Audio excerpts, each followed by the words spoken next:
Good afternoon all. Welcome to the lecture of measure and integration. Okay, I am audible. Yes, sir.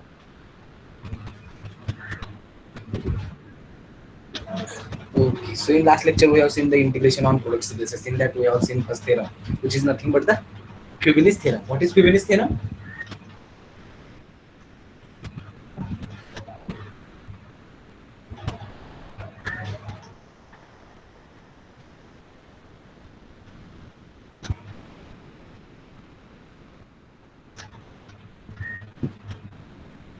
What is Fibonacci theorem?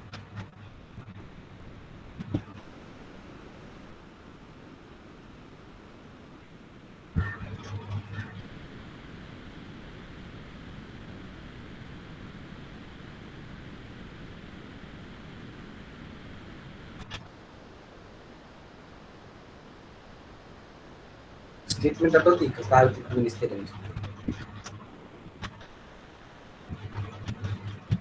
Capital Y curly and capital Y curly B For gamma प्रत्येक with two complete measures with it and ये B and yes काय म्हणले? 4-5 होते ना काय होते? फायबोनियस theorem विचारतायत ना sir तुम्ही? Yes. हॅलो, हा ते integration Y F of X Y D gamma of Y integrable function असतं एक्स वर आणि integration over the X into F of X Y D mu of X हे इंटिग्रेबल फंक्शन असतं Y integrable function on Y. Yes.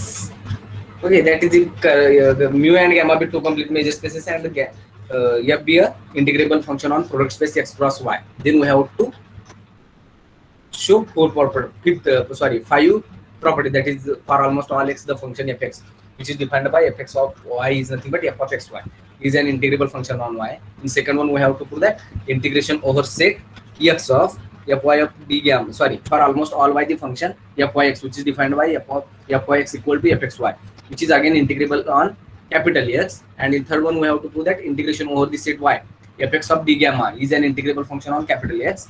And in fourth one we have to prove that integration over the set x fy d gamma d mu is an integrable function on capital Y. And finally we have to show that integration over the set x in integration over the set y fx d gamma or d mu is nothing but integration over the set y in integration over the set x fy d mu of d gamma, and which is nothing but the integration over the product set x cross y f of d of major mu cross gamma, and that we have proved. And for proving this one we have first used the property that is if be any integrable function, then we can express this any integrable function as a difference of two non-negative measurable functions. That is if f is any non-negative measurable function, then in real analysis we have proved that if f is any integrable function, then it can be expressed as a difference of two non-negative measurable functions, and which are denoted by f plus and f minus, where f plus is nothing but the maximum of f of x comma 0 and f minus is nothing but the maximum of minus of f of x comma maximum minimum or maximum.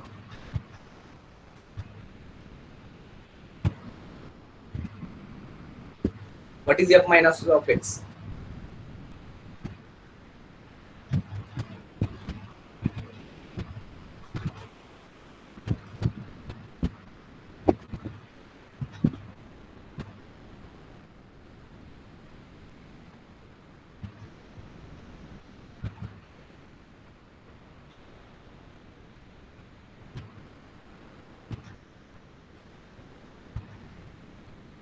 आठवते ना f plus f minus काय होतं?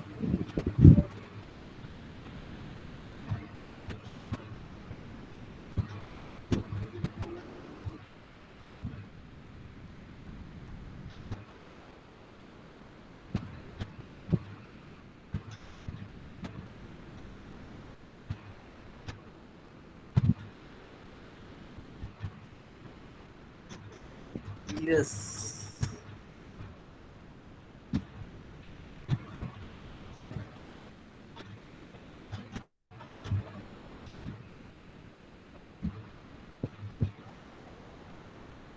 What is f plus and f minus if f is any integrable function? Sir, f plus is equal to maximum of f of x minus and f minus is equal to maximum of minus f of x comma 0. minus f of x comma 0. So f is any integrable function, then it can be expressed as the difference of these two integrable functions, and they are not unique. Okay. So from that one we can prove the result, that is the Fibonacci theorem for the non-negative measurable function. Before going to our non-negative measurable function, we have proved the result will be true for any characteristic function of a measurable set of finite measure. And after that, if we prove the result is true for each characteristic function of a finite measure, then again we know the property. Each simple function can be expressed as a finite linear combination of characteristic function, and from that one we will prove that the result will be true for any simple function. Now again we know one property. If f is any non-negative measurable function, then there exists one increasing sequence of a simple function such that if there exists one increasing sequence of phi n of simple functions such that this phi n will be converges to f almost everywhere, and where phi n will be vanishes outside a set of finite measure. Again from that one we have proved the result will be true for any integrable function f. Okay, so that will be nothing but the Fibonacci theorem. So there is one note in Fibonacci theorem.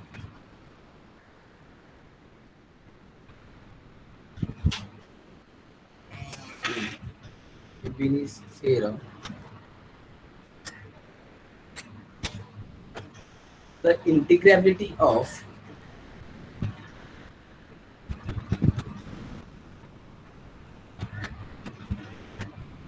f is an essential condition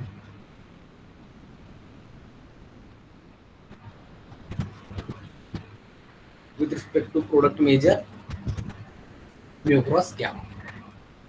Okay, so since we have used the condition that f is any integrable function, then we have proved that the result will be holds for these five properties. Okay, so the essential condition in the Fibonacci theorem is nothing but the integrability of the function f, since it can be expressed as a difference of two non-negative measurable function, and from that we can easily prove the given result.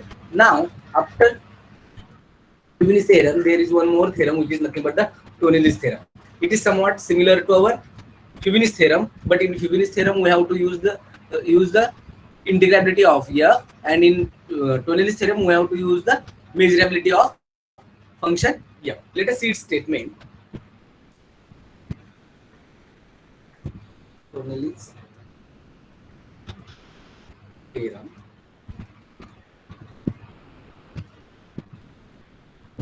Let capital X curly b mu and capital Y curly b gamma be two sigma finite measure spaces, two sigma finite measure spaces, and let f be a non-negative measurable function, negative measurable function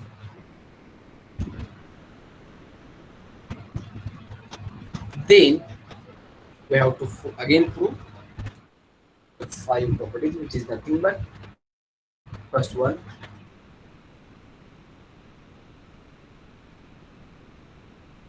for almost all x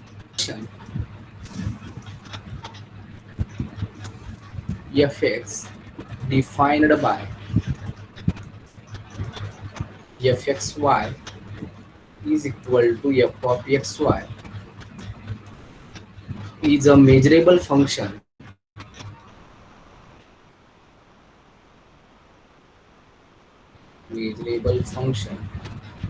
on capital Y.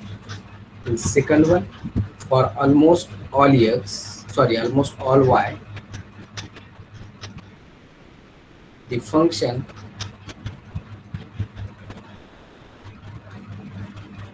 fy defined by fyx is equal to f of xy is a measurable function on capital X. The measurable function on capital X. Third one, integration over the set y fx of d gamma is a measurable function on capital X. Function on capital X. Fourth one is integration over the set x fy of d mu is a measurable function on capital Y, and fx integration over the set y fx d gamma d mu is equal to integration over the set x cross y f of q of product measure mu and gamma, and which is nothing but integration over the set y integration over the set x fy of d mu d gamma. Okay, so we have to prove these 5 properties by using the measurability of function f and the product and the measures mu and gamma, which are sigma finite. Okay, so in Fibonacci theorem our measures will be complete measure, and here our measures are sigma finite measures, that is mu and gamma be 2 measures which are sigma finite, and f is any non-negative measurable function which is defined on x cross y. Okay, that is product set x cross y. Then we have to prove that for almost all x which are belonging to capital X, the function fx defined in this way, that is fxy will be equal to f of xy, is a measurable function on capital Y. Similarly, we have to prove for almost all y, the function fy which is defined by fyx equal to fxy, which is nothing but a measurable function on capital X. And similarly, we have to prove this third and fourth one, integration over the y fx d gamma is measurable on x, and integration over the set x fy d mu is a measurable on capital Y.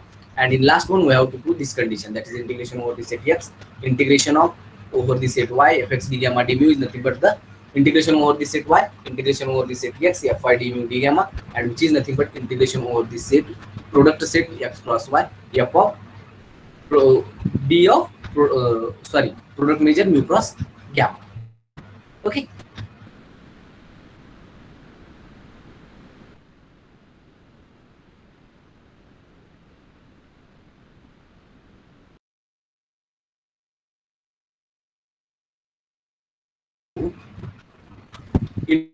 integrable function, and there we have expressed this f as a difference of two non-negative measurable function. And before we going to its direct proof, we have a measurable set of finite measure, and we know that if f is any measurable function, non-negative measurable function, then there exists one converges to f almost everywhere. Again, in Tonelli's theorem we have given f is any non-negative measurable function. So as here f is a non-negative measurable function, negative measurable function, then there exists a increasing sequence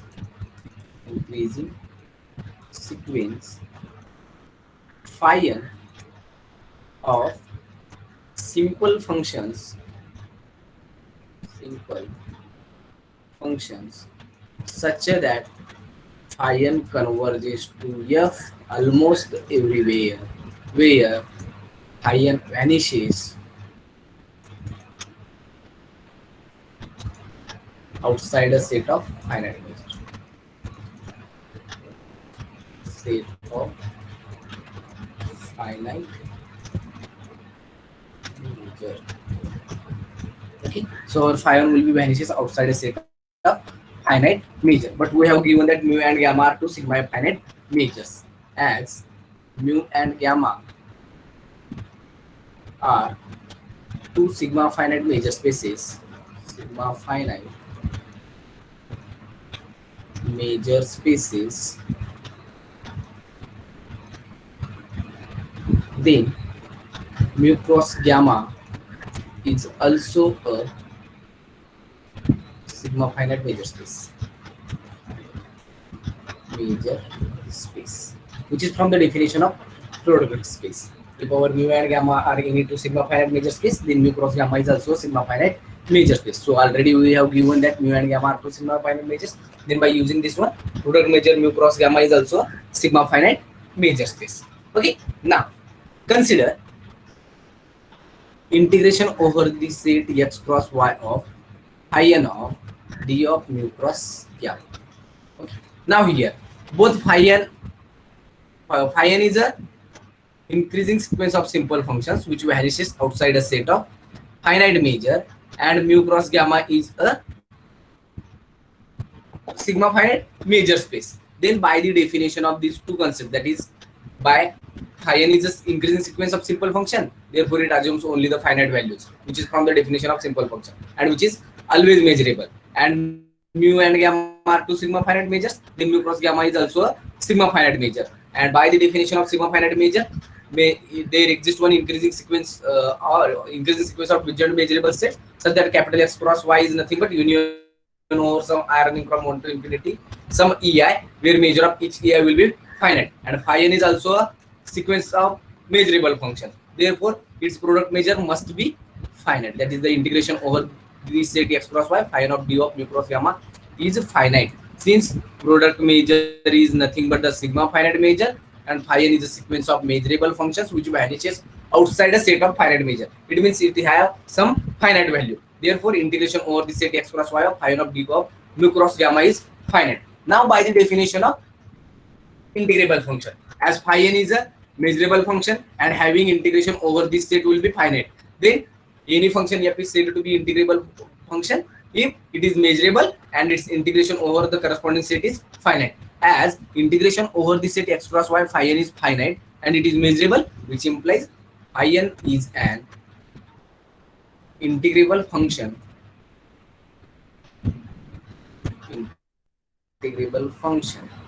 on product measure x cross y, but phi n converges to f almost everywhere, which implies phi n x converges to fx. We have seen this one in last lecture. Phi n x converges to fx. Converges to fx almost everywhere. But as phi n is a sequence of measurable function, then phi n x is also a sequence of measurable functions. As phi n is measurable, which implies phi n x is also a measurable function for all x belonging to capital X. But phi n x is a sequence of increasing sequence of measurable functions which converges to fx, as each phi n x is measurable and it converges to fx, which implies fx is also measurable, which implies fx is also a measurable function for all x belonging to capital X. Okay, so first property will be proved, that is the fx is a measurable function. But here phi n x is an increasing sequence of simple measurable function which converges to fx almost everywhere. Now we have to use the monotone convergence theorem. If fn is a sequence of non-negative increasing sequence of non-negative measurable function such that fn converges to f almost everywhere, then integration over the set e of f is nothing but the limit integration over the set e of fn. So here, as phi n x is an increasing sequence of measurable functions and phi n x converges to fx almost everywhere, then by monotone convergence theorem,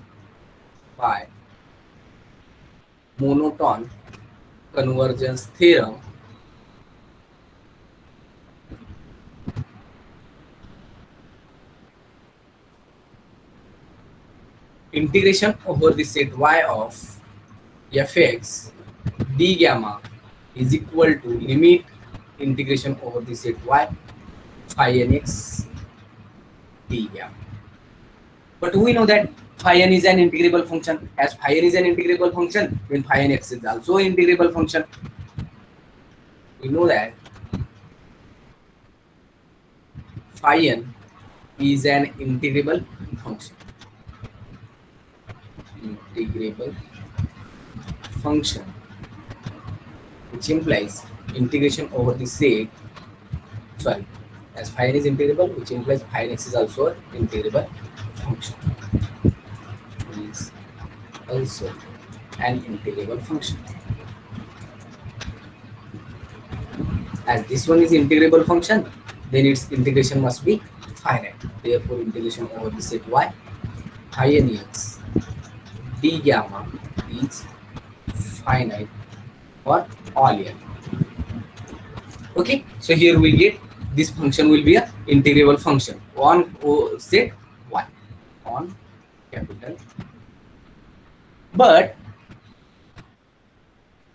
limit integration over the set y phi n x d gamma is equal to integration over the set y f x gamma. It means this integration converges to this integration, that is integration over the set y phi n x d gamma converges to integration over the set y f x of d gamma. But this one is a integrable function. As this one is integrable function on the set y and it converges to this one, then this one is again integrable on capital Y, which implies as this one is integrable, then integration over the set y f x d gamma is an integrable function on capital Y.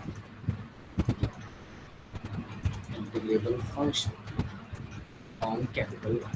As this one is an integrable function on capital Y, then it must be measurable. जर integrable असेल तर तो measurable असतोच, कारण which is from the definition of integrable function. Any function f is said to be integrable function if it is measurable and having integration will be finite over the corresponding set. As it is integrable, then it must be measurable, which implies integration over the set y fx d gamma is a measurable function on capital. So third one will be proved. Now we have to prove the last fifth one. For that again we will use the monotone convergence theorem. Since integration over the set y phi n of x d gamma is converges to integration over the set y f x d gamma. Now we will apply the monotone convergence theorem on this one. Now, again by monotone convergence theorem,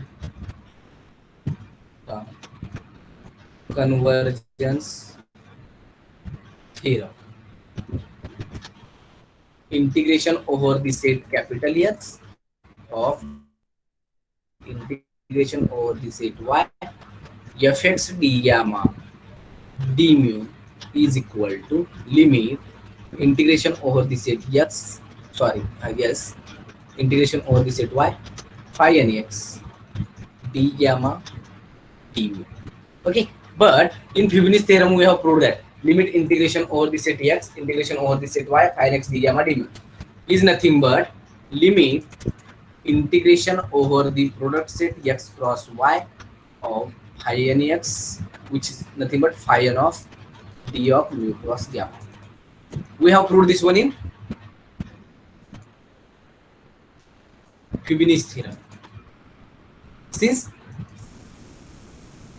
for the any characteristic function the result will be true, and in that case we have proved that in limit integration over the set x cross integration over the set x integration over the set y phi n x d gamma d mu is nothing but limit integration over the set x cross y phi n of d of mu cross gamma. But as here phi n is an increasing sequence of disjoint measurable sets, then limit of integration and integration of limit both are same things. Integration over the set x cross y of limit phi n of d of mu cross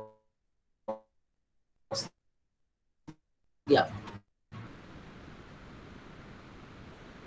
But we know that phi n is an increasing sequence of simple function which converges to f. That is limit n tending to infinity phi n is nothing but f x cross y. Limit n tending to infinity phi n is nothing but f d of mu cross gamma, since phi n converges to f minus 2. Okay, so here we get integration over the set x, integration over the set y, phi n, fx d gamma d mu is equal to integration over the set x cross y of f of d of mu cross gamma. That is product major. Okay, but there is a symmetry in x, y, in y. Similarly, we can prove integration over the set y, integration over the set x, fy d mu of d gamma is nothing but this one. So, as there is a symmetry in x and y, symmetry in capital X and capital Y, integration over the set y, fy d mu d gamma is equal to integration over the set x cross y of f of p of u cross gamma. Now take this one as 1, this one as 2. As the right hand side will be equal, then left hand side must be equal, which implies from 1 and 2,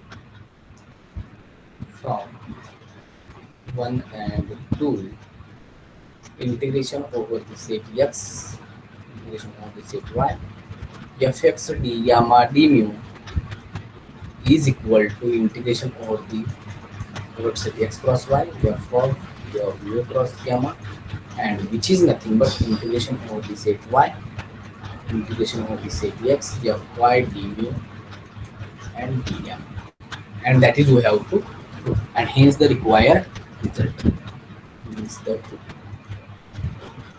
So if mu and gamma are any two sigma of finite major spaces and f is any non-negative measurable function, then for almost all x the function f of xy is an measurable function on capital Y. Similarly, f of xy is an measurable function on capital X, and in third one, integration over the set y, fx d gamma is an measurable function on capital X, and in fourth one, integration over the set y, integration over the set x, fy d mu is an integrable function on capital Y, and lastly this condition, and that is we have to, and hence the required result.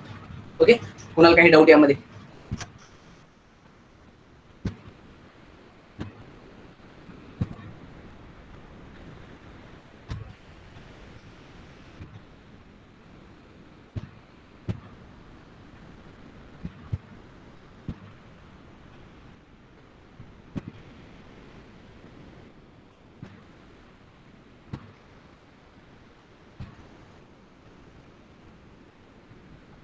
आहे का doubt? Sir third step दाखवा ना परत एकदा. First step third किती step का?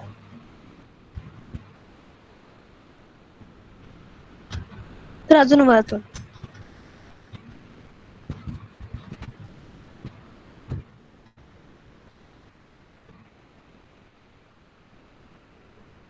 नाही sir proof दाखवा. थर्ड स्टेप सर, प्रूफ मधलं.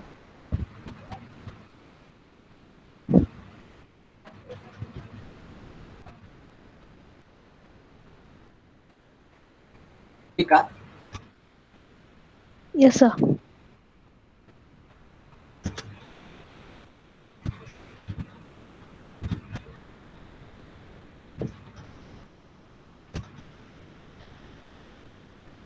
परत एकदा सांगतो ऐका. सर ते इंटिग्रेशन आपण ओव्हर वाय घेतलो ना, मग तिथे integrable function on capital x येईल ना सर. थर्ड वन आहे ना तू? Yes sir.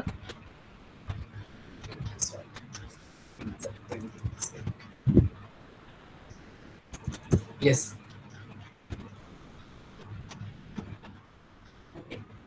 Here we have mu and gamma are two sigma finite major spaces, and f is a non-negative measurable function. And from that one, we have to prove that this phi. Okay. In first one, we have to prove that f of xy is a measurable function on y, which is defined in which way? That is fxy will be equal to f of xy. And second one, we have to prove that fyx is a measurable function on capital X. If we prove the first one, then second one will be obviously true, since there is a symmetry in x and y. And in third one, we have to prove that integration over the set y fx d gamma is a measurable function on capital X. And from this one, fifth one will be proved. And finally, we have to prove this condition, that is integration over the set x, integration over the set y fx d gamma d mu is nothing but this one. Okay. So here we will just use the measurability of function f. As here we have given that f is a non-negative measurable function, then by there is one result. if f is any non-negative measurable function, then there exists a increasing sequence phi n of simple functions such that phi n converges to f almost everywhere, where the sequence phi n which vanishes, each phi n will be vanishes outside a set of finite measure.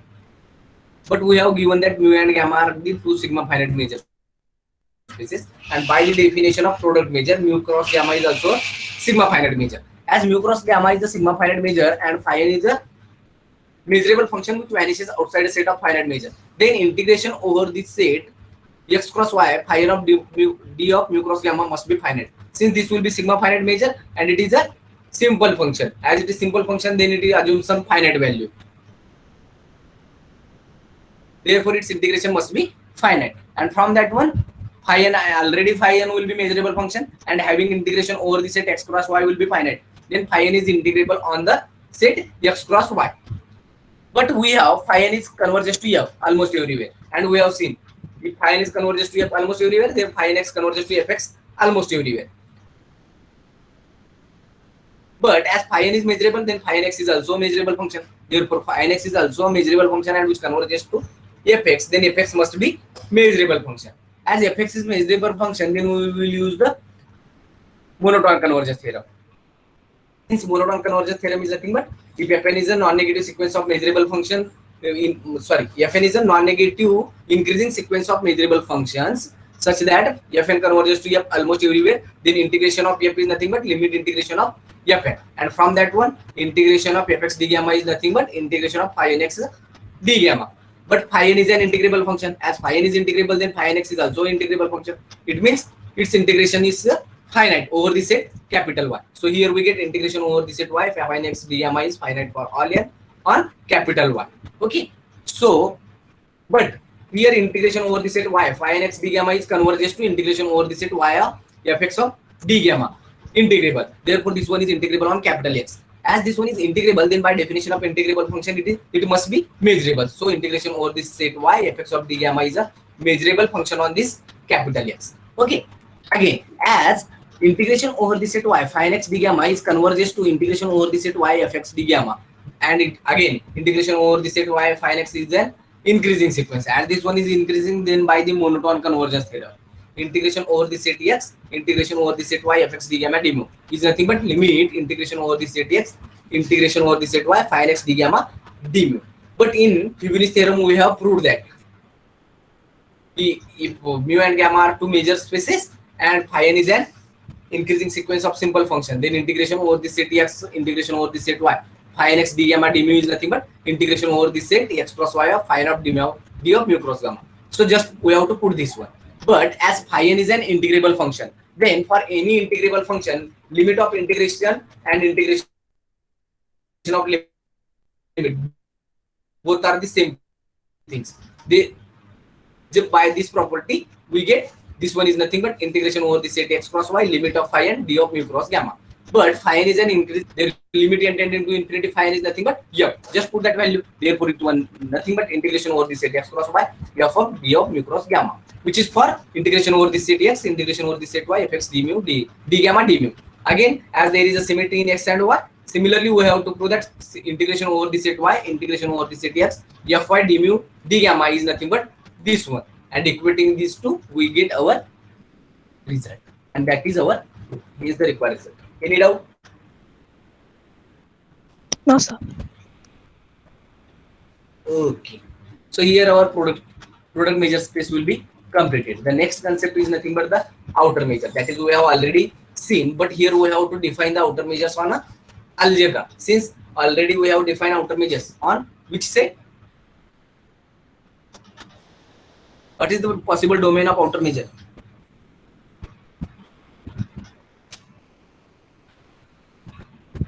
Real analysis you need first. It is nothing but the outer measure. What is outer measure? Product measure concept is the sum total.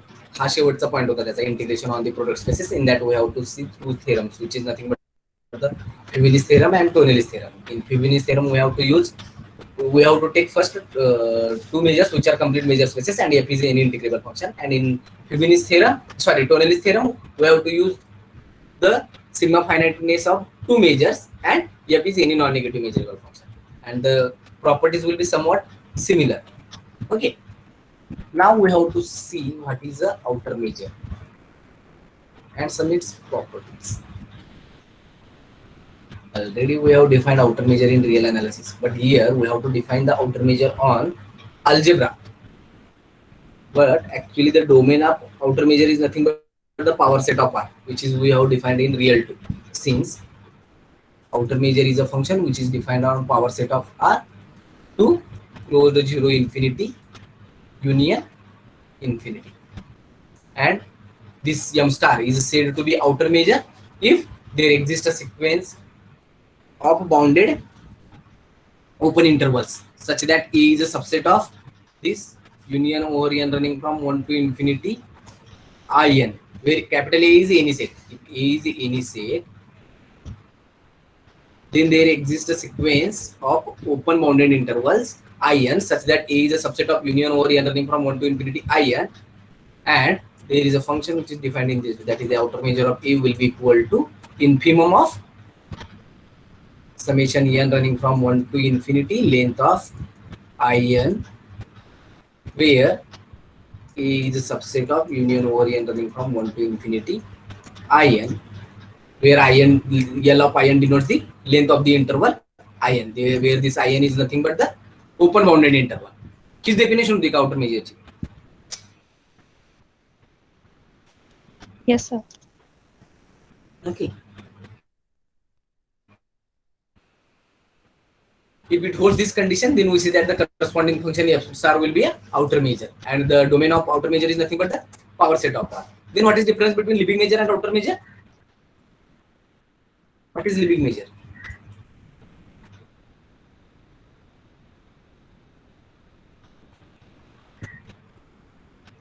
तर काय होतं Liebig major मध्ये?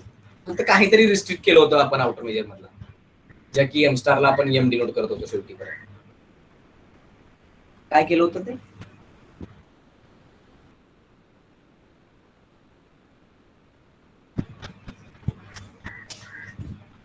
M is a function which is defined from which is set to close to 0 infinity union infinity. Domain was a collection of sigma algebra. Collection of sigma algebra. Collection of sigma algebra काय असतं? Sigma algebra असतो इतकं ठीक आहे. Collection of sigma algebra म्हणजे काय? का फक्त sigma algebra?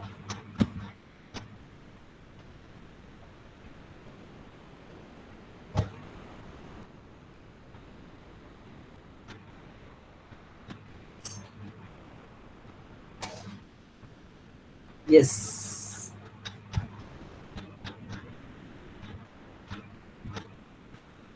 Collection of sigma algebra, not just a sigma algebra. Actually, in real 2, we have taken the domain of Liebig measure is nothing but the collection of all the measurable sets, and that is nothing but the sigma algebra. ठीक है क्या? Yes, sir. Collection of sigma algebra आपण फक्त काहीतरी आहे हे prove केलं होतं का? मग नाही, कलेक्शन ऑफ मेजरेबल सेट हे सिग्मा अल्जेब्रा असतं, हे एक रिझल्ट होता आपला. पण लिबिग मेजर कुठून डिफाइन केला होता? काहीतरी कर्ली आर काहीतरी आपण डिनोट केलं होतं, ज्यामध्ये की माझा सर्व मेजरेबल सेट होते.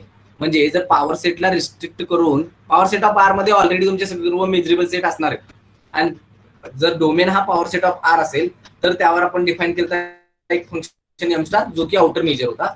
याच पॉवर सेट ऑफ आर ला रिस्ट्रिक्ट काय केलं आपण? फक्त यातले मेजरेबल सेटचं कलेक्शन घेतलं, त्याला काहीतरी कर्ली आर ना डिनोट केलं, ज्यामध्ये सर्व मेजरेबल सेट आहेत, आणि त्यावर डिफाइन केलेला फंक्शन एम हा काय होता? माझा लिबिग मेजर होता. ठीक आहे. And the collection of measurable set is nothing but the sigma algebra. Therefore either we can take the collection of measurable set as a domain, or it is a just we have to take the sigma algebra as a domain, then the corresponding function will be a Liebig measure. Okay. Now there is one more definition of outer measure.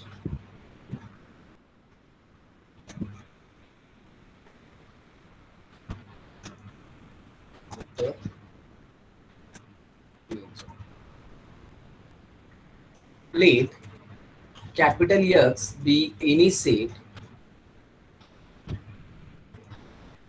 and m star is a function which is defined from power set of R to closed zero infinity union infinity such that outer measure of phi is equal to 0. Second one, if A is a subset of B, which implies outer measure of A is less equal by outer measure of B. And third one, if E is a subset of union over I running from 1 to infinity EI, which implies outer measure of E is less equal by summation over I running from 1 to infinity outer measure of EI. Then mu star or m star, sorry, here we have to take, just take it as mu star, m star and mu star, whatever it is. Okay, so then mu star is a outer measure. Okay, जर capital x हा कोणताही set असेल आणखी mu star हा function असेल जो की define केला असेल पॉवर सेट ऑफ आर वर, ज्याचा कोडोमेन पॉसिबल कोडोमेन हा असेल, म्हणजे रेंज त्याची ही असेल काहीतरी. Okay, such that outer measure of that is m star of mu star of phi will be equal to 0, and if A is a subset of B, which implies mu star of A is less equal by mu star of B. What is the name of this property? If A is subset of B, then and outer measure of A is less equal by outer measure of B, then we say that mu star is monotonic. So if A is a subset of B, which implies mu star of A is less equal by mu star of B, that is mu star is monotonic. And in third one, if A is a subset of union over I running from 1 to infinity EI, then outer measure of mu star of E is less equal by summation I running from 1 to infinity mu star of EI. Then we say that if this function mu star holds these three conditions, then we say that the corresponding function mu star is a outer measure on a set. Yes, okay. या definition नुसार जावा किंवा या definition नुसार जावा. जर कोणताही function define केलेला mu star जर हा तीन कंडिशन होल्ड करत असेल तर मी या म्यू स्टारला काय म्हणणार, आउटर मेजर म्हणणार. एक जरी यातली सॅटिस्फाय करत नसेल तर तो आउटर मेजर होणार नाही. ही काय असेल, outer measure of 5 will be equal to 0 is the first condition. Second one is the monotonic condition, and in third one we have to prove that countable is subadditive property. And if it holds any function will holds these three conditions, then the corresponding function will be an outer measure. Now the next definition will be a finite outer measure. Finite outer measure. A measure mu star, sorry, a measure mu star or m star is called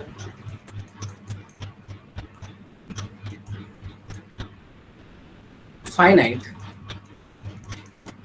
if mu star of whole capital X is finite. Okay, so any measure mu star is called finite measure if finite outer measure if mu star of X is finite. Next one, any set E is said to be mu star measurable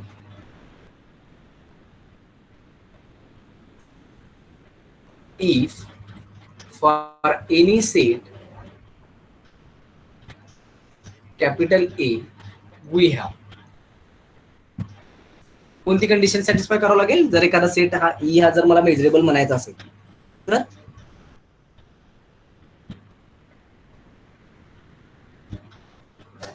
outer measure of ए काय असेल,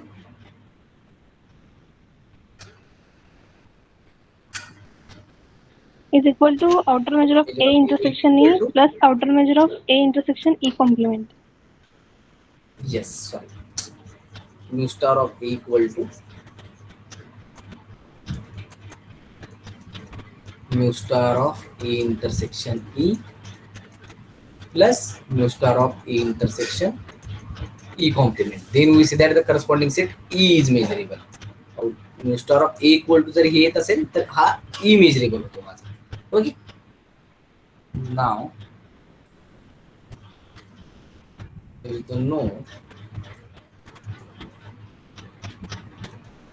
if capital E is mu star measurable, then what about its complement,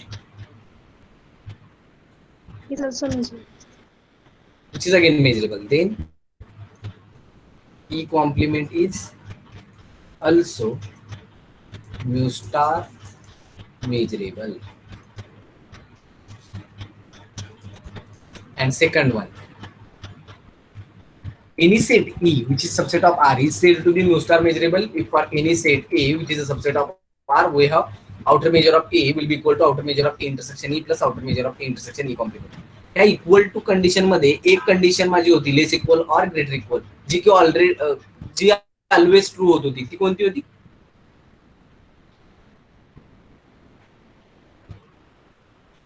If E be any set and A be any subset of R, then outer measure of A is less equal by outer measure of A intersection E plus outer measure of A intersection E complement, or outer measure of A is greater equal by outer measure of A intersection E plus outer measure of A intersection E complement. दोघांपैकी कोणती तरी एक condition होती जी always true होती. Less equal. कोणती होती? Less equal. Yes, sir. Yes. Second one, outer measure of A is less equal by outer measure of A intersection E plus outer measure of A intersection E complement always. Okay. तुम्हाला काही doubt यामध्ये? Product major किंवा outer मेजरचे definition.